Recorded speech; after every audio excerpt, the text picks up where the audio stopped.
Hello friends, स्वागत है आप लोगों का फिर से एक नई वीडियो में। आज हम आप लोगों के सामने क्लास 9th के 40 वायरल प्रश्न लेकर आया हूं और ये सभी क्वेश्चन सोशल साइंस का है और आप लोगों का सोशल साइंस का एग्ज़ाम 12 अप्रैल होने वाला है। तो ये सभी क्वेश्चन 12 अप्रैल के एग्ज़ाम के लिए बूस्टर डोज साबित होने वाला है। तो ये सभी क्वेश्चन को डिटेल्स में देख जाइए। देखिए, क्लास 9th का है और विषय क्या है, सामाजिक विज्ञान है। समय आपको 1.5 घंटा मिलेगा और टोटल 40 मार्क्स का रहेगा। देखिए, कुल 40 प्रश्न रहेंगे। सभी प्रश्न क्या रहेंगे, अनिवार्य रहेंगे, मतलब सभी का आपको आंसर देना है और प्रत्येक प्रश्न के लिए 1 अंक निर्धारित रहेगा और प्रत्येक विकल्प में 4 विकल्प दिया जाएगा। मतलब प्रत्येक क्वेश्चन में कितना विकल्प रहेगा, 4 विकल्प रहेगा और गलत करने पर कोई अंक काटा नहीं जाएगा। इसलिए आप 40 में 40 क्वेश्चन बनाने का कोशिश कीजिएगा, आप छोड़िएगा नहीं। अगर नहीं भी जान रहे हैं तो लास्ट में थोड़ा सा दिमाग उमाग लगा के बना दीजिए। अगर सही हो जाता है तो सही हो जाता है, अगर गलत हो जाएगा तो नंबर कटेगा भी नहीं। इसलिए 40 का 40 आंसर जरूर दे दीजिएगा। तो ये फर्स्ट नंबर क्वेश्चन क्या बोल रहा है, फर्स्ट नंबर क्वेश्चन बोल रहा है, फ्रांस की क्रांति का अग्रदूत किसे कहा जाता है। तो फ्रांस की क्रांति का अग्रदूत जो कहा जाता है रूसो को कहा जाता है। ऑप्शन नंबर क्या हो जाएगा, बी हो जाएगा। किसको कहा जाता है, रूसो को।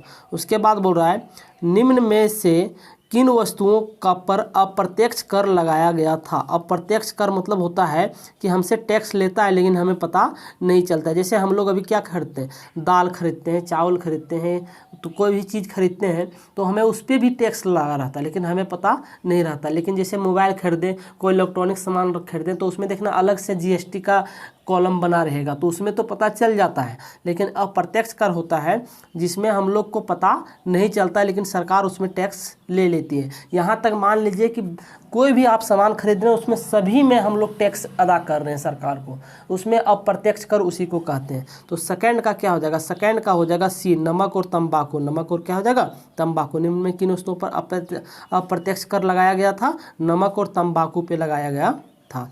थर्ड नंबर देखिए अब नमक पर अप्रत्यक्ष कर लगा रहा है तो नमक तो सभी को खाना जरूरी है। तो नमक सभी को खाना जरूरी है, गरीब रहे अमीर रहे कोई भी रहे, नमक तो खाएगा ही खाएगा।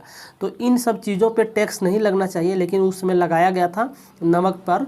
तंबाकू पर लगेगा चलेगा, ये खाने से आदमी को नुकसान पहुँचता है शरीर में, तो इस पर चलेगा लेकिन नमक पर नहीं लगना चाहिए था, तो नमक पर भी लगा दिया गया था।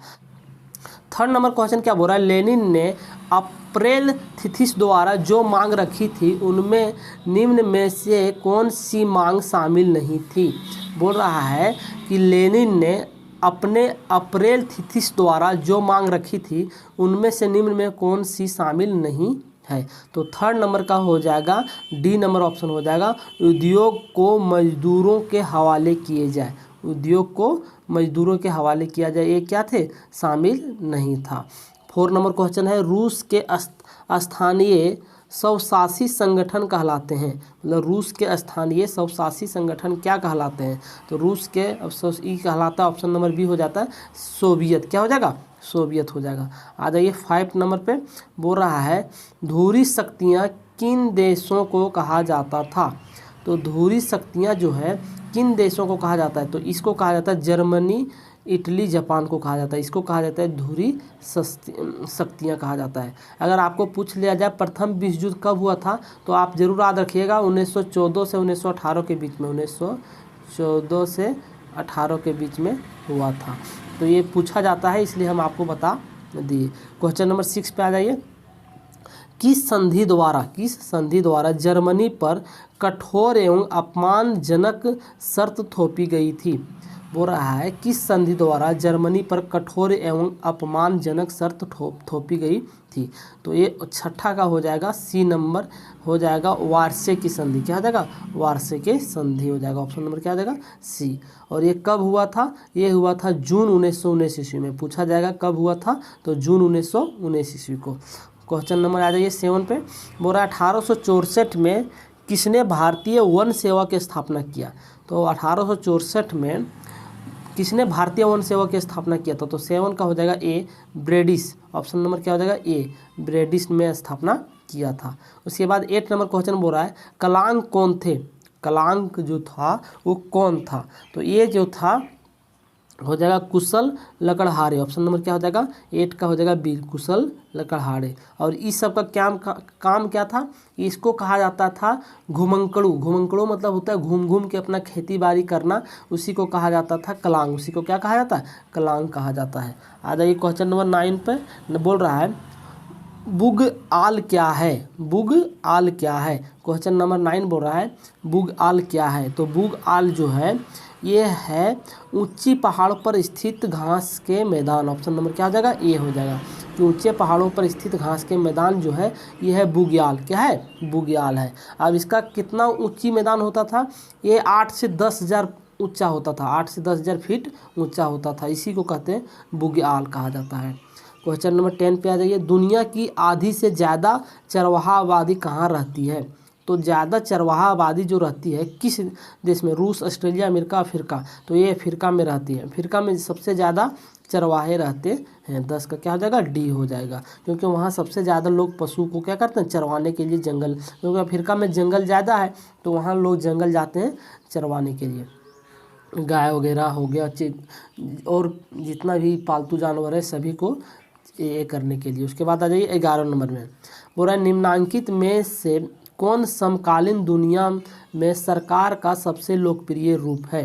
बोल रहा है निम्नांकित में से कौन समकालीन दुनिया में सरकार का सबसे लोकप्रिय रूप है। तो 11 का हो जाएगा सी, लोकतंत्र। क्या हो जाएगा, लोकतंत्र। इस सबसे क्या है, लोकप्रिय। लोकतंत्र में क्या होता है, जनता द्वारा चुनी हुई सरकार वहाँ जाके काम करता है और जनता का बात को सुनता है। और वही राजतंत्र में क्या होता है, राजतंत्र में मतलब होता है राजा का बेटा ही राजा बनेगा।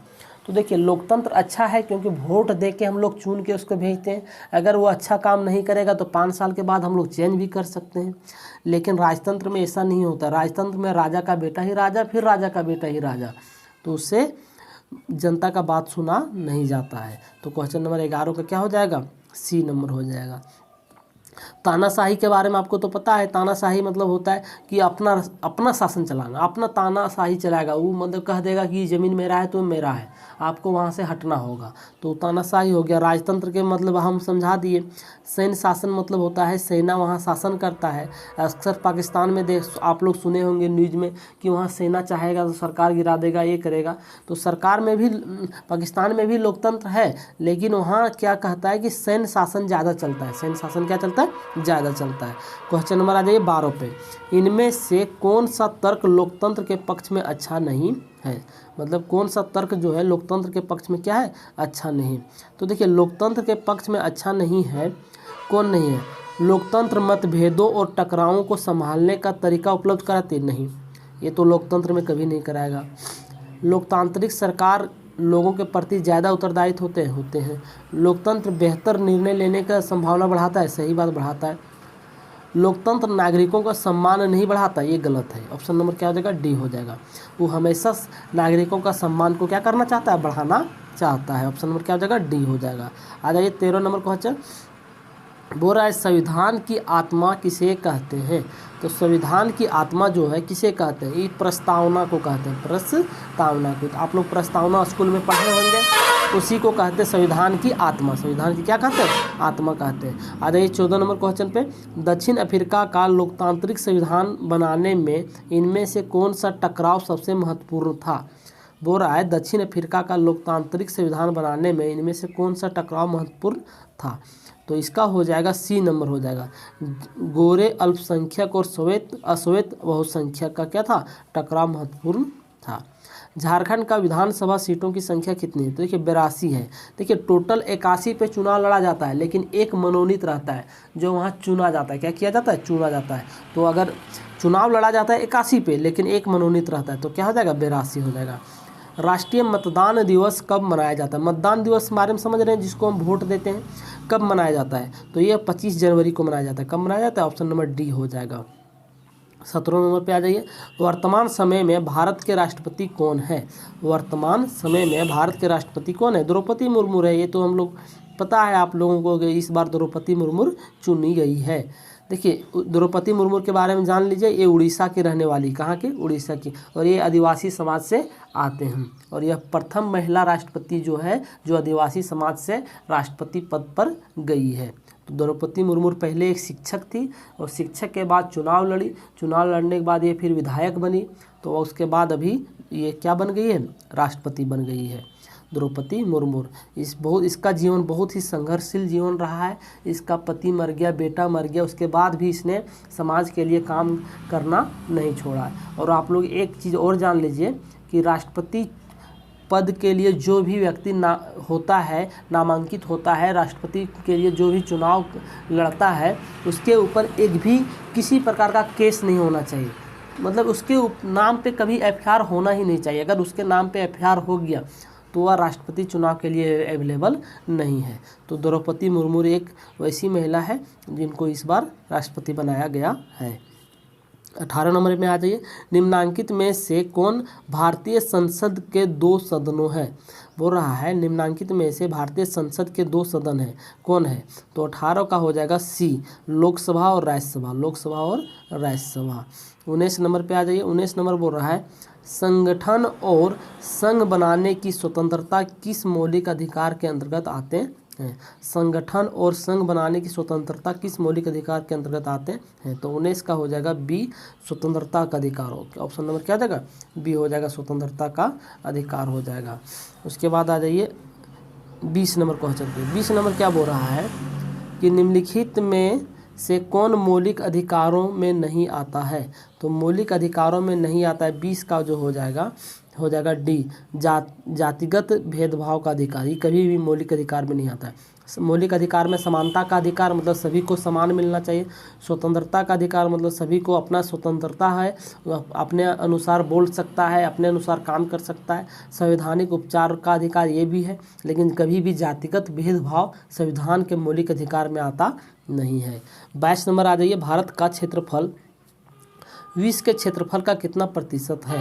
तो भारत का क्षेत्रफल जो है विश्व के क्षेत्रफल पर 2.4% है। ऑप्शन नंबर क्या आ जाएगा, बी हो जाएगा। निम्नांकित में कौन हमेशा बर्फ से ढका रहता है। तो बर्फ से हमेशा जो ढका रहता है महान हिमालय। ऑप्शन नंबर क्या हो जाएगा, ये हमेशा बर्फ से ढका रहता है। आ जाइए 23 पे, उत्तरी मैदान किन नदियों से बना है। उत्तरी मैदान किस नदियों से बना है। तो उत्तरी मैदान जो है ये बना है गंगा, सिंधु, ब्रह्मपुत्र से। ऑप्शन नंबर क्या हो जाएगा, डी हो जाएगा, गंगा, सिंधु, ब्रह्मपुत्र से बना है। 24 नंबर पे आ जाइए। 24 नंबर बोल रहा है प्राद्वीपीय नदियाँ होती हैं। तो प्राद्वीपीय नदियाँ जो होती है सदा जल प्रवाही होती है। ऑप्शन नंबर क्या हो जाएगा, ये हो जाएगा, सदा जल प्रवाही होती है। 25 नंबर में आ जाइए, निम्नांकित में से कौन सी लवणीय जल वाली झील है। बोल रहा है निम्नांकित में से कौन सी लवणीय जल वाली झील है। तो 25 का जो हो जाएगा, 25 का हो जाएगा ए, सांभर। ऑप्शन नंबर क्या आ जाएगा, ए हो जाएगा। 26 नंबर पे आ जाइए। 26 नंबर बोल रहा है कि निम्नांकित में से कौन जलवायु को प्रभावित करने वाला कारक नहीं है। तो जलवायु को प्रभावित करने वाला कारक नहीं है, ये कौन है। तो 26 का हो जाएगा डी, हो जाएगा मौसम उपचार समाचार। मौसम क्या हो जाएगा, समाचार। निम्न में से कौन जलवायु को प्रभावित करने वाला कारक नहीं है, मौसम समाचार है। उसके बाद आ जाइए 27 नंबर। 27 नंबर बोल रहा है कि भारत में मानसून का आगमन कब होता है।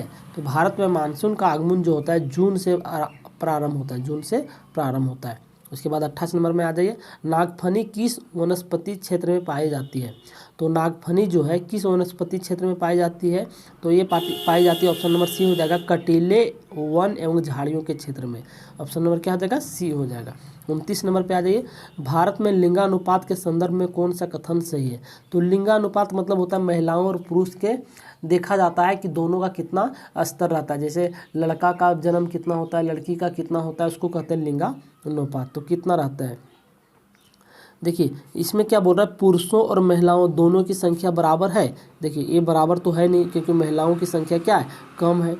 पुरुषों की संख्या महिलाओं से कम है। हाँ देखिए ये सही हो सकता है, पुरुषों की संख्या महिलाओं से क्या है, कम है।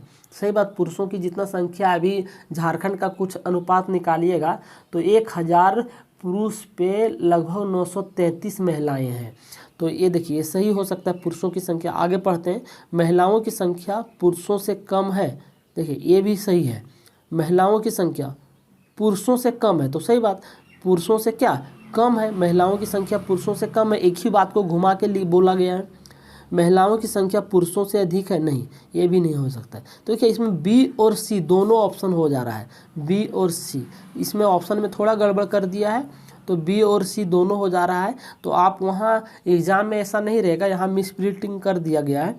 तो देखिए हमेशा क्या है, तो ऑप्शन नंबर बी भी सही है, ऑप्शन नंबर सी भी सही है कि दोनों का सेम लैंग्वेज दिया, दोनों का क्या दिया, सेम दिया है। तो आप समझ लीजिएगा कि पुरुषों की संख्या महिलाओं से क्या है, कम है, तो महिलाओं की संख्या पुरुषों से कम है। तो एक ही बात दोनों हो गया घुमा के, आप समझ गए होंगे। आ जाइए तीसरे नंबर में कि जनसंख्या में होने वाले परिवर्तन की क्रियाएं होती हैं। तो जनसंख्या में होने वाले परिवर्तन की क्रियाएं क्या होती है, जन्म दर, मृत्यु दर, प्रवास, उपरोक्त तीनों हो जाएगा, उपरोक्त क्या हो जाएगा, तीनों हो जाएगा। देखिए उसके बाद क्वेश्चन नंबर 31 बोल रहा है उत्पादन की पहली आवश्यकता क्या है। तो उत्पादन की पहली आवश्यकता देखिए इसको किस प्रकार होता है, भूमि जो होता है ये नंबर 1 आ जाएगा, भूमि क्या आ जाएगा, नंबर 1। उसके बाद है भौतिक पूंजी, उसके बाद श्रम आ जाएगा दूसरा, श्रम क्या आ जाएगा, दूसरा आ जाएगा। पहले भूमि रहेगा, उसके बाद ना ज़मीन पे हम काम करने के लिए जाएगा। तो उसके बाद आ जाएगा तीसरा आ जाएगा पूंजी, भौतिक पूंजी, तीसरा क्या आ जाएगा, भौतिक पूंजी आ जाएगा, ये तीसरा नंबर में। और चौथा नंबर में आ जाएगा मानव पूंजी, चौथा नंबर में क्या आ जाएगा, मानव पूंजी आ जाएगा। तो उत्पादन की पहली आवश्यकता क्या है, तो पहली आवश्यकता हो जाएगा भूमि, क्या ऑप्शन नंबर क्या आ जाएगा, बी हो जाएगा। अगर आपको दूसरी पूछता तो श्रम, और तीसरी पूछता तो भौतिक पूंजी, और चौथी पूछेगा तो मानव पूंजी हो जाएगा। देखिए 32 नंबर क्वेश्चन बोल रहा है कि अस्थाई पूंजी और कार्यशील पूंजी किस के स्रोत से है। तो अस्थाई पूंजी और कार्यशील पूंजी जो है किसका स्रोत है, भौतिक पूंजी से, मानव पूंजी से, भौतिक और मानव पूंजी दोनों से, ऑप्शन नंबर सी हो जाएगा, भौतिक पूंजी और मानव पूंजी दोनों से हो जाएगा। 33 नंबर बोल रहा है पालमपुर में गैर कृषि क्रियाएं हैं। तो पालमपुर में गैर कृषि क्रियाएं जो होता है उपरोक्त सभी हो जाएगा, परिवहन, दुकानदारी, लघु निर्माण, क्या हो जाएगा, उपरोक्त सभी हो जाएगा। 34 नंबर पे आ जाइए, 34 नंबर बोल रहा है कि किस प्रकार की जनसंख्या अर्थव्यवस्था की परिसंपत्ति है।